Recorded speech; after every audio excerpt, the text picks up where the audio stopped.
Hello दोस्तों, क्या हाल है आपका। उम्मीद करता हूँ कि आप लोग ठीक होंगे।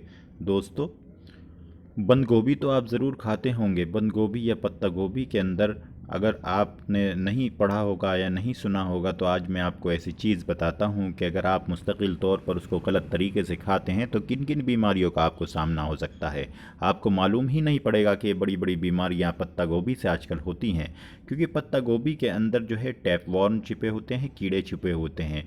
चूँकि वो ज़मीन से चिपके हुई सब्ज़ी है, इसलिए जो तरह तरह के कीड़े आकर उन पत्तों में पनह लेते हैं। तो अब उसका क्या करना चाहिए, उसका किस तरीके से उसका इस्तेमाल करना चाहिए, उससे क्या बीमारी हो सकती है और ये कितनी घातक बीमारियां पत्ता गोभी पैदा कर रहा है।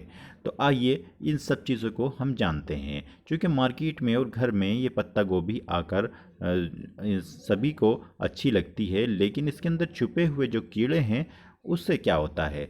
अधपकी या बिना पक्की पत्ता गोभी ये टैपवर्म जो है वो क्या होते हैं, शरीर में चले जाते हैं, अंदर चले जाते हैं जिस्म में, और अक्सर पानी से धोकर घरों में इसकी सब्ज़ी बनाई जाती है, जो बिल्कुल किसी भी तरीके से सही नहीं है। चूँकि ऐसा नहीं करना चाहिए। अगर आपको इसका इस्तेमाल करना है तो आपको इसे सिरके से या पोटेशियम परमंगनेट से साफ़ करना चाहिए।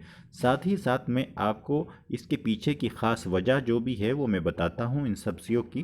क्योंकि पत्ता गोभी या फूल गोभी और दूसरी हरी सब्जियों से सब्जियां जो हैं वो ज़मीन से लगी हुई होती हैं, जैसा कि मैंने अभी आपको बताया है। इसलिए इसके पत्तों के अंदर बहुत तरह के कीड़े ऐसे होते हैं जो हमें दिखाई नहीं देते, लेकिन इसके अंदर छुपे हुए होते हैं।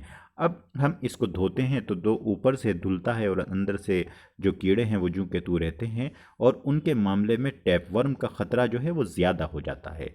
और इसी तरह से जब टैपवर्म जो है यानी कीड़े शरीर में पहुंच जाएं तो उसकी आबादी फिर तेज़ी से बढ़ जाती है। ऐसा नहीं है कि कीड़ा एक एक दो गया तो एक दो था, बल्कि वो जब अंदर जाएगा तो बहुत सारी आबादी आपके जिस्म के अंदर पैदा कर देगा, और फिर उससे ये आंतों में छेद करके और ब्लड सेल्स में घुस जाते हैं, यानी खून के अंदर घुसते चले जाते हैं, और फिर खून के साथ शरीर के दूसरे हिस्सों में भी चले जाते हैं, और फिर उससे बहुत सारी बीमारियां इंसान को होती हैं जो उसको पता नहीं चलता।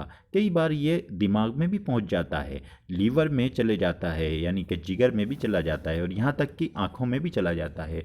एक बार मैंने एक ऑपरेशन देखा था जिसमें आँख के अंदर से एक कीड़ा निकाला गया था, जिसमें कहा यह गया था कि ये पत्ता गोभी से पैदा हुआ है।